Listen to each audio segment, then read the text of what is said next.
Look at the picture. See the skull. Visible Frankenstein controls. The Brain Thoughts broadcasting radio. The Frankenstein earphone radio. The latest new skull reforming to contain all Frankenstein controls. Today's episode of Frankenstein Control is brought to you by Turk's Jerky.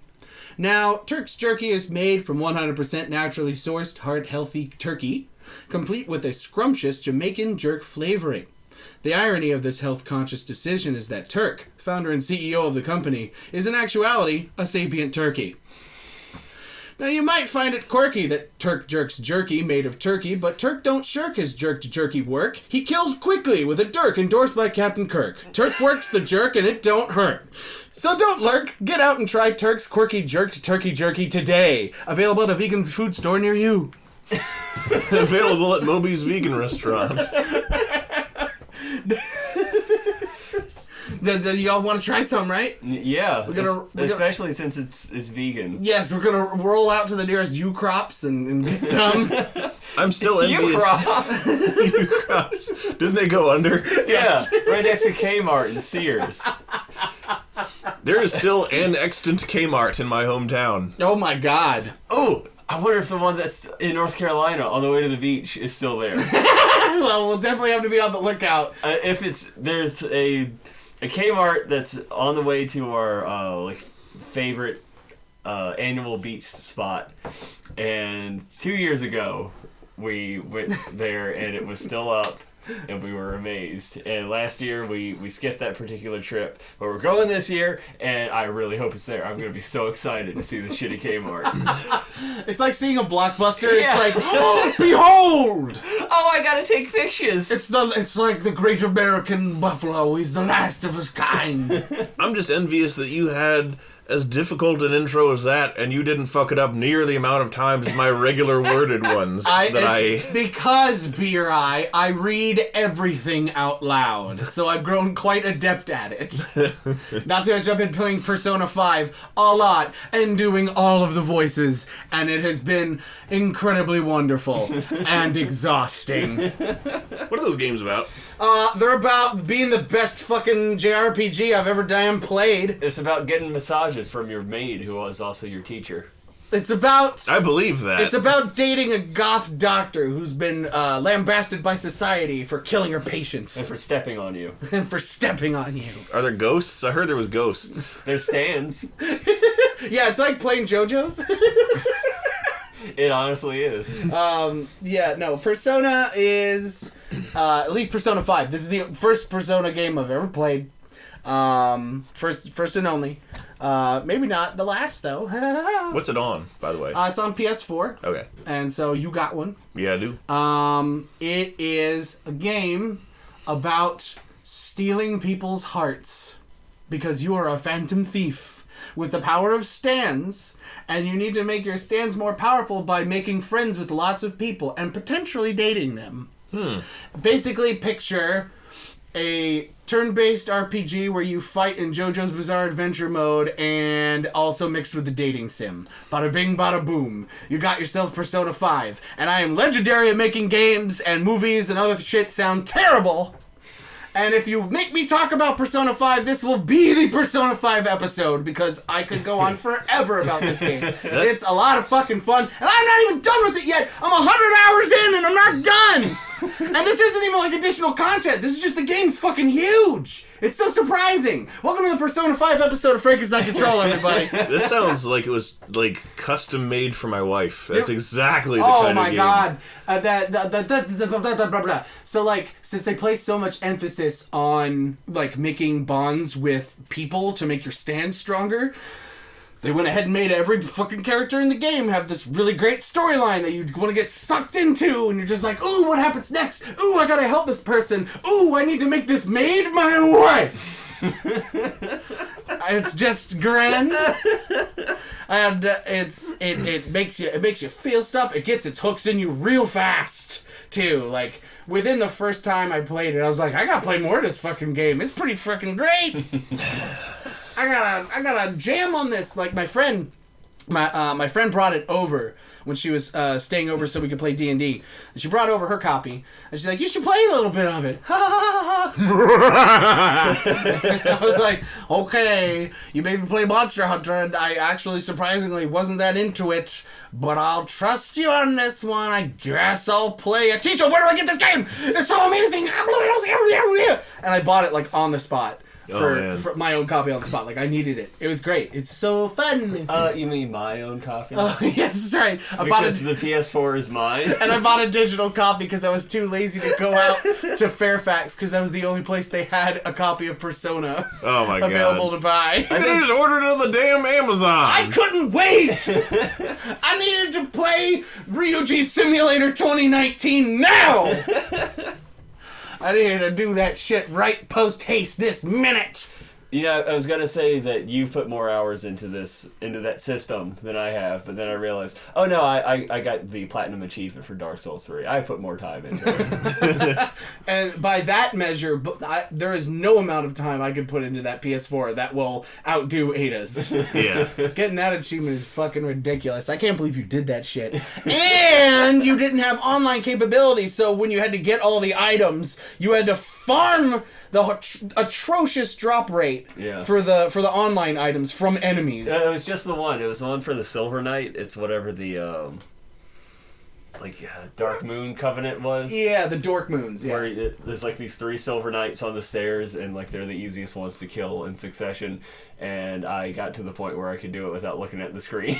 Wow. Because I just had to do it so fucking much, and I would just play Mystery Science Theater on my laptop and have the TV on the background. Mystery Science Theater is just the go-to for any kind of like, I need something I can listen to keep me sane while doing this work, but I don't want to look at what I'm laughing at. Yeah. This is an excellent segue to something that I've been wanting to talk about for a while now, because... Well, it's a good thing this is our first episode of Frankenstein Control hosted entirely upon segues. Yes. Well, I was watching... You know, you're not supposed to be able to crash them. Guys, don't leave me. No.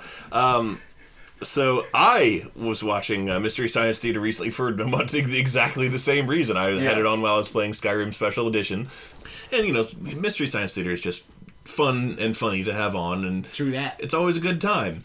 So it was the Mole People episode, as I said, and for a little bit of background for people who are not familiar with what we're talking about here, Mystery Science Theater is making fun of a movie, a really old black and white movie, where the square-jawed 50s men protagonists go into this subterranean realm and fight all these mole people, and with them is an aging... Is he like their professor or something? Why is he with them? He's just a member of the expedition. They're on an expedition to like the Himalayas. Yes, and then they fall into the subterranean world, and this. And they fall into the kingdom of Ishtar, going down. So it's these two 50s action men and this older, fatter gentleman. And I think he hurts himself, so they have to lower him on a rope as they're, descending this abyss at one point. And one of the characters refers to him as a heavy load. Yeah. And the guys making fun of the movie immediately and cruelly seize on that and refer to that character exclusively as the load for the rest of the movie. And it's like, Derek and Ted fight the mole people. The load helps as best he can. He died as he lived. A load. And there's this one time that he runs away in this panic for no reason, pretty much. Like, he sees something mildly distressing and just runs off at a breakneck old man pace. And they're like, hey, wait, stop! Pierre, or whatever his name. He had a French name. And they're like, the bots are like, you're the only load we have! The one that destroyed me was, I think it actually comes after that scene, when he predictably runs right into a moleman and is murdered. And they find his dead-ass body, and they roll him over. And I think it's Mike goes, contents of load may have shifted during death. Oh, God. I love that. I love that show. I've recently come upon, I think, a new favorite episode, I mean, like, obviously there's the classics. You know, if you're going to want to look into an episode of Mystery Science Theater, if you're curious out there, you know, you can go with, like, the commonplace suggestions, you know, Final Justice, Merlin. Merlin's Shop of Mystical Wonders. That's a great one. Space Mutiny, the one everybody knows. If you're into Japan stuff, Prince of Space is pretty great. It's got Phantom of Crankor. And Final Sacrifice with Rosdower, if you've ever heard that. Tower. Oh God, the Rouse Tower. Rosdower. But an episode that I've recently come upon that really surprised me and just how funny it is an episode called The Sinister Urge. And just the whole episode, they're really on their game. Like, their clips are really good. It seems like maybe Bill Corbett was involved more heavily than usual, because, like, the jokes are kind of meaner than usual, but it makes it funnier. Yeah. And of course, if you're not sold on just my commentary on them, let me give you a little plot synopsis here. The Sinister Urge is about 1950s detective-y cops trying to bust a 1950s porn ring. Oh my God. They're trying to crack that son of a bitch wide open. Wait, I think I remember this one. And it is hellacious. It's great. Like, the whole episode is fantastic. They picked a great movie to watch, and they're just on their game. So if you're just sick of your usual fare of Mystery Science Theater, stick that episode out. You won't be sorry. Another one that I'd forgotten how much it destroyed me is the Curse of the Moon Beast. Oh, Track of the Moon Beast? Track of the Moon Beast, that's what it is. It's just a goddamn Horwell. No, that that's a different one? No, that's Werewolf. Yes. Yeah. No, Track of the Moon Beast is the one with Johnny Longbow. Yeah. The Native American guy who's like, I'm Johnny Longbow. Well, the thing that's funny is... It's where his corn, green peppers... Oh, okay. Onions. Moon Rock, oh wow. Yes! And California Lady! Which was stuck on my head for 4 fucking days after I watched that movie. But give flavor to my meat. The Johnny Longbow character is really funny because he's like this John Redcorn-esque spirit guide to the rest of the characters. And his name very clearly in the movie is Johnny Longbow. And he makes multiple references to archery and like bow, and the guys exclusively call him Johnny Longbone, and like, I think they just misheard it and stuck with it. Yeah. And he's like, I'm out of here, I'll see you later. And one of the guys goes, I'm off to get my bone in Longin. That is a thing about the Mystery Science Theater, like, bits. Like, a common theme throughout Mystery Science Theater is they have what I like to call the latch-on. Yeah. Where, like... That's a good one. Pretty much every episode, they find something about that movie to latch onto obsessively. Yeah. And they just don't let go. And it just funny gets... every and time. It gets funnier the longer it goes on. Yeah. But the part in the... that particular movie that really I had completely forgotten about this joke, and it hit me. I was completely... It hit you like a moon rock? It did, and I was completely unprepared for it. Is when Johnny Longbow is telling stories about like the creation and like the Genesis basically, and the mysteries of the universe, and it shows a thunderstorm and like the lightning flashes. Oh, as like a scene transition. Yeah. So the establishing shot is just a lightning storm. Yeah, that's like a and like the sky lights up. And Mike goes, "Stop talking, Johnny Longbow." And like God's voice.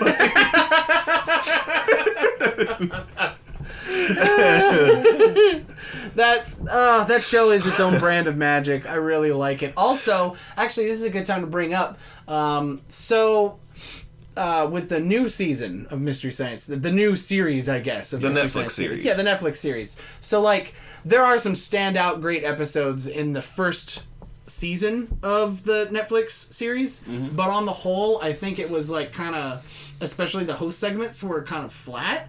But in this new season, The Gauntlet, man, it's better. It's just better. Like, everything's better, including one of the things that I had the biggest problem with in season 1 was Kinga, the Dr. Forrester Pearl surrogate. Yeah. I didn't like.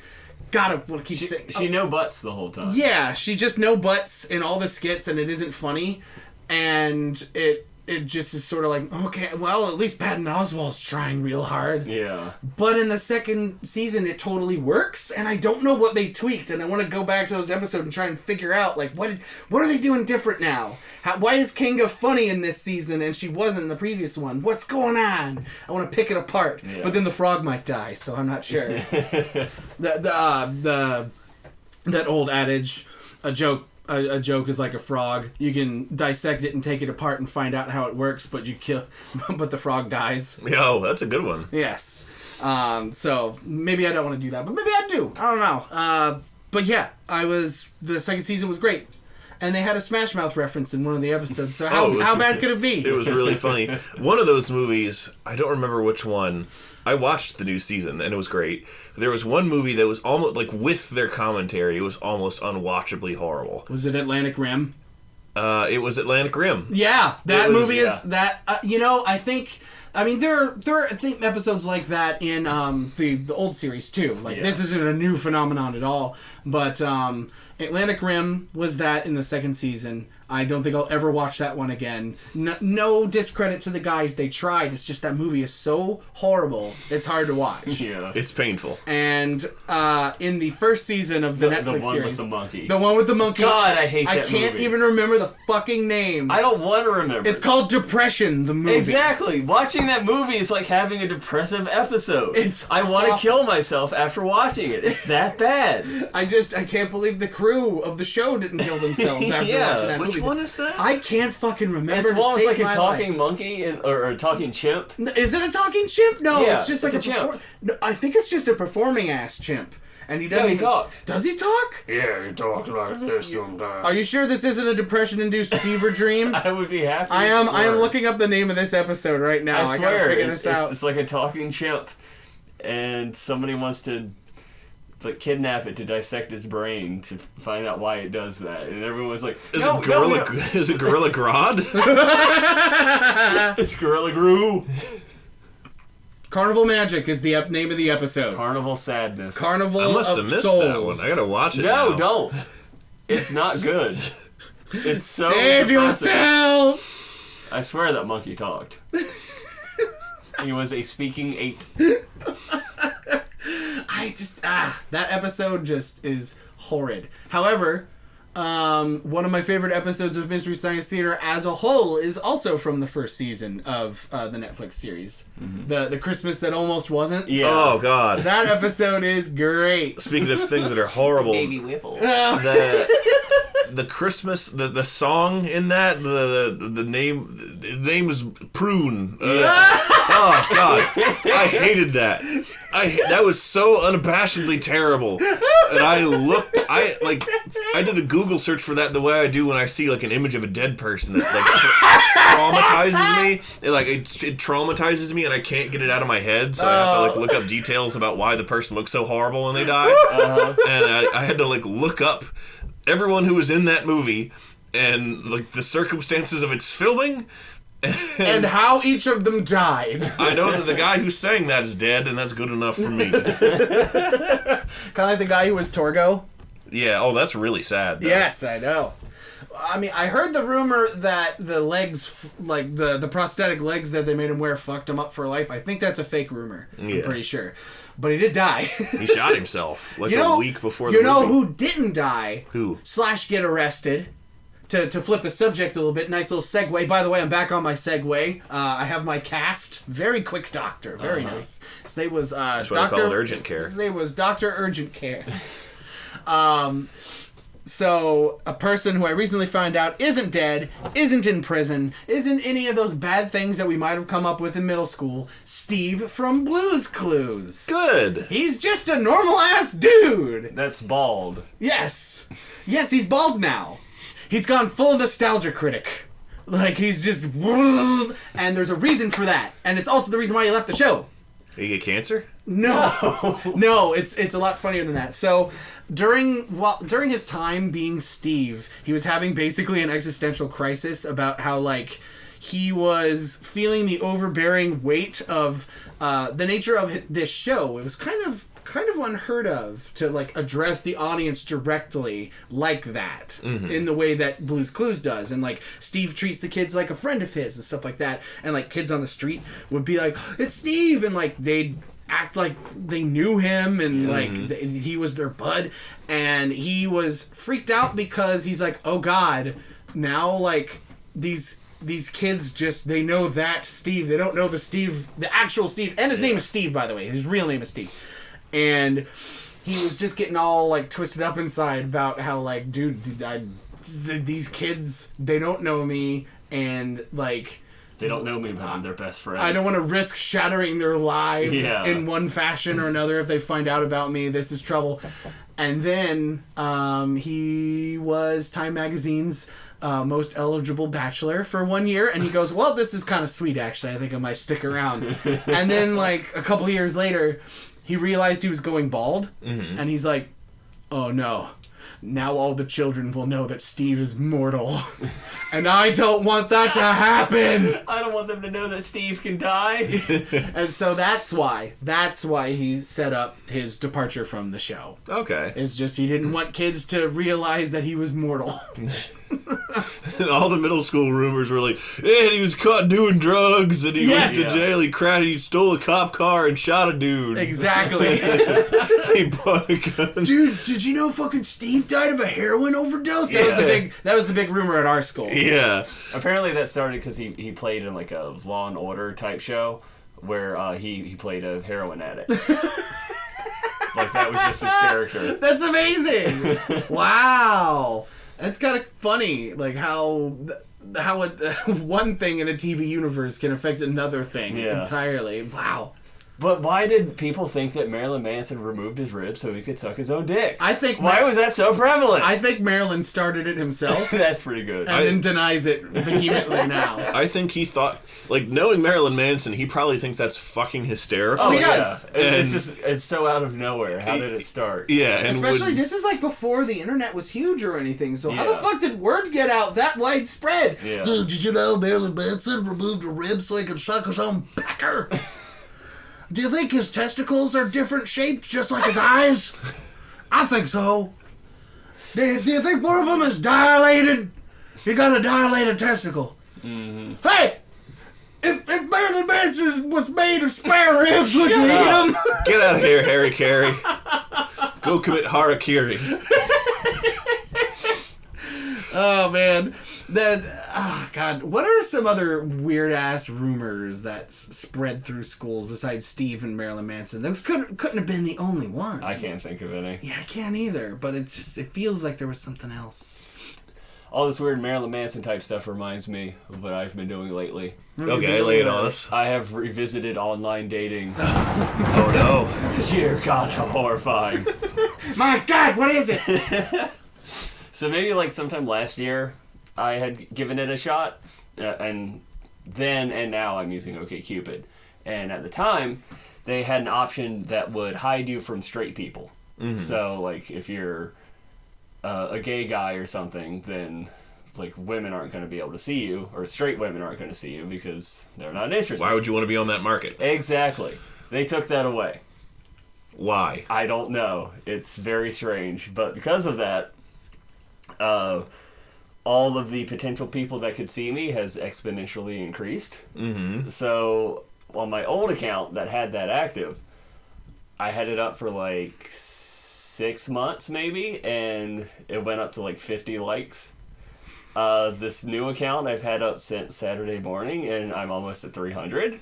Okay. And that's not a good thing. No. Because I want quality, not quantity. Mm-hmm. I don't want the just weird guys texting me, "Hey mama," or "Hey sexy, getting lost in your eyes." That does nothing for me. I got a message from somebody whose profile image is of their bare chest, and in Sharpie is written "slave." Oh, good. Oh, wonderful. That's the one, Ada. Yep, and it says something. The message was basically, "I'd love to be your slave and worship you, blah, blah, blah." And I said immediately, no thank you, by pressing next. I'm not going to engage these fools. Before you close the door on that one, you guys are moving soon, and it's going to require a lot of heavy fucking lifting. So, you could just string them along long enough.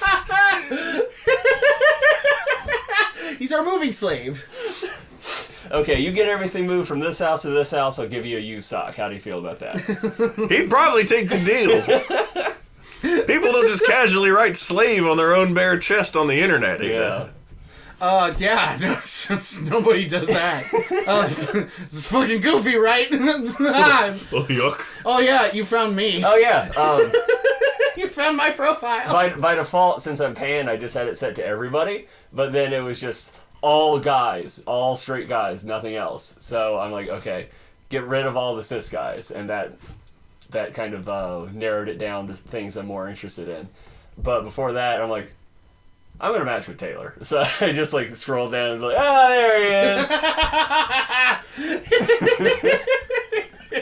95% match, by the way. Very nice.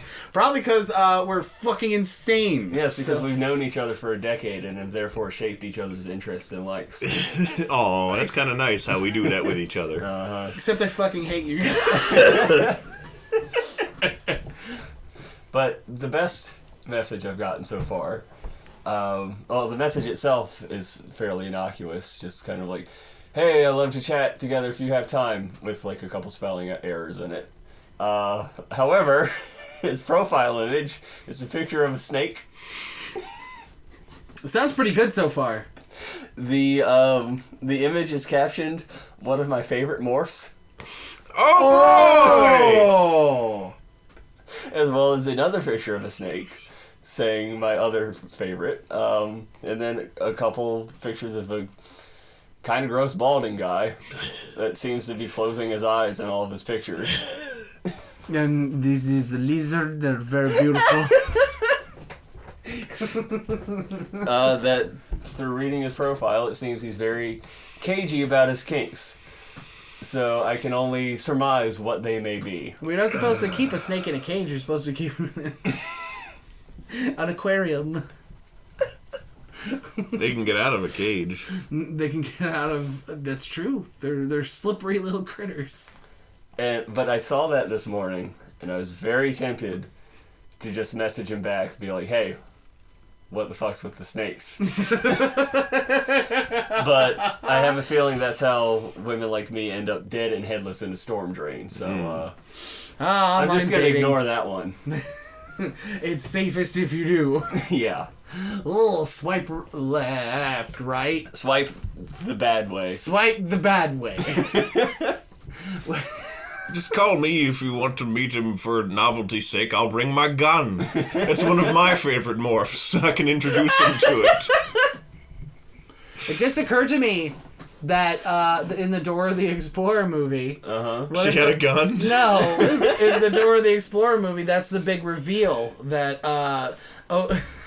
that Tinder and OkCupid get hijacked, where only everybody just rejects each other. Nobody can accept one another on the website. And it's because of the evil, villainous man, Swiper. And he's a techno fox, and he hacked the whole place. Now he's Swiper no lefting. And they have the yell at him at the end of the movie. It'll be a big reveal. He'll turn around and it's He's just defeated by them yelling at him. Yes, which I hope is how they defeat the end boss at the end of that movie, whoever it may be. Who it is, swipe left, the evil swiping fox. That's how it's gonna be. That's how my call. That's how they're gonna modernize the product. Yeah, featuring special guest star Cosgrove to pop up and say, "Hey kid, cut it out." So the villain leaves. Swipe left sounds like the name of a socialist supervillain. Oh no. What are we gonna do with this supervillain? The socialist fox swiper left. Oh Lord have mercy. What happened? What happened to children's entertainment? What are kids watching these days? Does anybody know? The Dab Show. The Dab Show. That It's lit. Dude, it's so lit, fam. The Dab Show's grand. That Monster Truck Nightmare show. Oh, that's right. The horrible Truckiverse. Oh, yeah.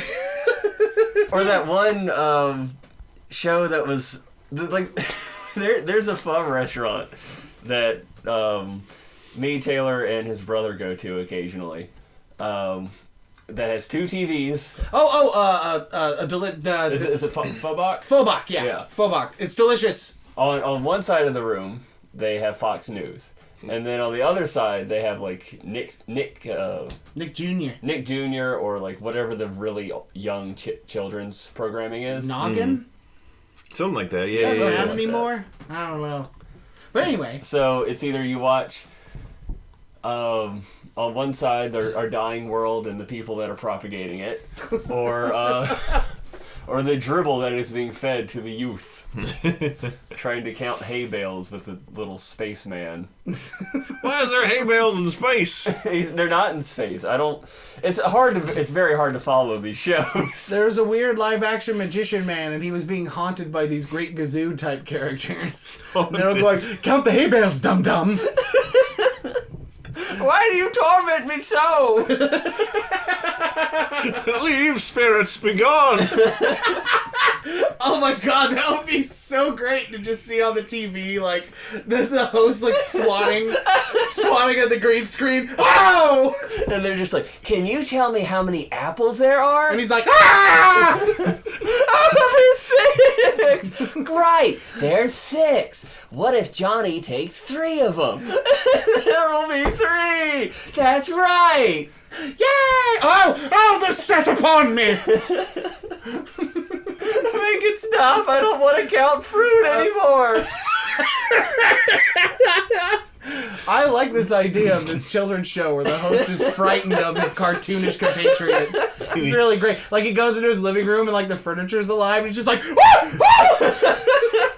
the show starts, the opening sequence is like the guy in his house, and he's like slowly walking through his house looking like really scared, like sort of doing a Scooby-Doo slink along. And then like all of a sudden he like starts to look relieved, and then like the couch comes alive and one of the characters is on that, and he reacts with abject shrieking horror. David Lynch's Sesame Street. Yeah. David Lynch's Playhouse. Oh man. Well, welcome to David Lynch's Playhouse, everybody. I think we should just call this house for the remaining month we're in it. We should just call it David Lynch's Playhouse. Yeah. That's kind of what it is at this point. Better than David Cage's Playhouse, that's for sure. Yeah. Oh, emotion. For our move-out party, we need to invite Skunky and the possums into our house. Oh, that's right, the skunk and the possums that live in our backyard. And Schmedley, the raccoon. Did I tell you about Schmedley? No, I don't think so. There was, for like a day or two, there was a raccoon, like a really cute baby fat raccoon that was hanging out in the dumpsters where I work. And, and my coworker, I was like, what should we name the raccoon? And my coworker was like, Schmedley.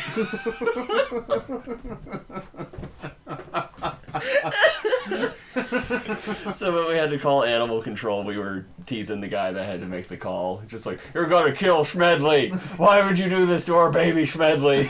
Did they kill it? No. I mean, not in front of him. I mean, I think he like tried to call someone that would just like grab it and take it somewhere.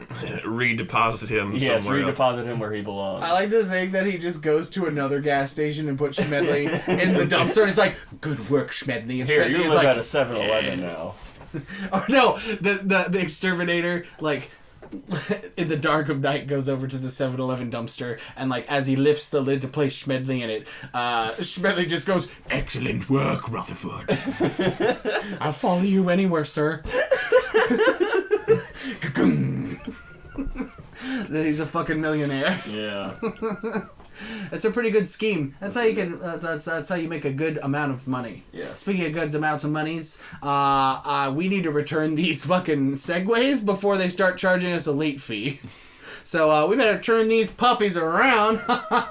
Here, well, check this out. I learned this on Tony Hawk. Oh! Oh! Oh no! Oh, Oh, it's very far up there. Ada, help!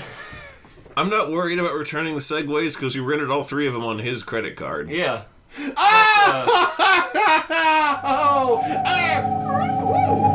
Now even you know I am a menace. I hand you the secrets to save the entire human race and the entire universe.